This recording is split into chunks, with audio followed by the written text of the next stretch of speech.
Hello दोस्तों, कैसे हैं आप सब। आज की हमारी कहानी है आदर्श बहू। घर की लाडली और 4 भाई बहनों में सबसे छोटी आरती, जिसे सब आरू कहकर पुकारते थे, जिसका ग्रेजुएशन का सेकंड ईयर पूरा हुआ था। उसकी शादी की बात जब श्यामलाल जी ने घर में की तो सबने कहा अभी ये छोटी है, लेकिन श्यामलाल जी के जोर देने पर लड़के और लड़के के परिवार से मिलने के बाद सबने हाँ कर दी। धूमधाम से आरती की शादी रोहन से हो गई। रोहन का अपना बिजनेस था और उसके पापा भी एमएनसी में डायरेक्टर के पद पर कार्यरत थे। कुल मिलाकर संपन्न परिवार था। शादी के वक्त आरती की मां ने उसकी सास को बता दिया था कि उससे ज्यादा काम करना नहीं आता। आरती की सास एक कुशल गृहिणी थी और उन्होंने बड़े प्यार से आरती को अपना लिया। घर में खाना बनाने और साफ सफाई के लिए नौकर चाकर थे, लेकिन आरती की सास सब खुद देखती थी।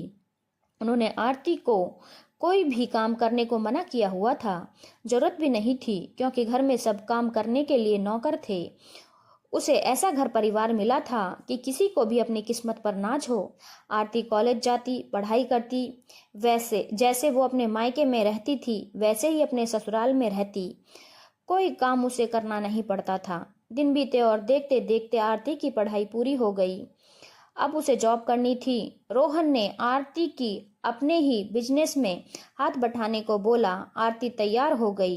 अब वो रोहन के साथ ऑफिस जाने लगी। ऑफिस अपना ही था तो आरती शाम को 5 बजे तक घर आ जाती थी। एक दिन आरती जब घर आई तो उसकी सास उसे किचन में कुछ करती हुई दिखाई दी। वो किचन में गई तो देखा वो खाने की तैयारी कर रही थी। उसने पूछा, मम्मी आज कुक नहीं है जो आप काम कर रही हो? वो आज आधे दिन की छुट्टी पर है। उसकी माँ की तबीयत खराब है। आरती की सास ने कहा, अच्छा तो मैं आपके साथ काम करवा देती हूँ। कहकर आरती ने पास में रखा हुआ एप्रन पहन लिया और बोली, आप बताइए मैं क्या करूँ? आरती की सास ने कहा, ये दाल चावल जितना मैं बताऊं उतना 3 बार पानी से धोकर उसमें थोड़ा पानी डालकर छोड़ दो। आरती ने वैसा ही किया। तब तक आरती की सास ने आटा निकाला और आरती को दिखाते हुए उसे गूंथ दिया। उन्होंने आरती के साथ मिलकर सब्जी काटी और थोड़ी ही देर में पूरा खाना बना दिया। आरती बड़े चाव से एक एक चीज देखकर समझ रही थी। डाइनिंग टेबल पर जब सब खाना खाने बैठे तो आरती की सास ने बताया कि आज आरती और उन्होंने मिलकर खाना बनाया है। अब रोज ऐसा ही होता। आरती ऑफिस से आ जाती और कोई एक चीज अपने सास के साथ मिलकर बनाती। बाकी सारा खाना कुक ही बनाता था। धीरे धीरे आरती को उसकी सास ने घर के सारे काम करना और खाना बनाना सिखा दिया। आरती अब सब करने लगी थी। घर और ऑफिस उसने बहुत अच्छे से संभाल लिया था। समय बीता, आरती 2 प्यारे बच्चों की मां बन गई थी और इसी के साथ उसके सास ससुर की शादी को 50 साल पूरे हो गए थे।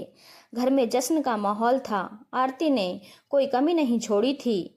बहुत अच्छे से सब किया था। जो आया उसकी तारीफ कर रहा था। सब हो जाने के बाद आरती को मंच पर बोलने के लिए बुलाया। उसने भरी आंखों से अपनी सास की तरफ देखा और बोलना शुरू किया कि मैं बहुत भाग्यशाली हूँ कि मुझे ऐसा घर परिवार मिला। एक माँ ने मुझे इस संसार में लाया तो दूसरी ने मुझे इस संसार में रहना सिखाया, सही गलत में फर्क बताया, हमेशा मेरा साथ दिया। ये सब जो आप देख रहे हैं ना, इस सब इनका ही सिखाया हुआ है। इनकी समझदारी ने आज मुझे इस काबिल बनाया। सच है, घर का आंगन बहू से सजता है तो सास बिना ससुराल भी फीका होता है। कहते हुए आरती अपनी सास के गले लग गई। उसकी सास ने भी बड़े प्यार से उसके सिर पर हाथ फेरा। पास ही खड़ा रोहन मुस्कुरा रहा था। धन्यवाद दोस्तों। अगर आपको कहानी अच्छी लगी हो तो चैनल को लाइक, शेयर और सब्सक्राइब करना ना भूलें।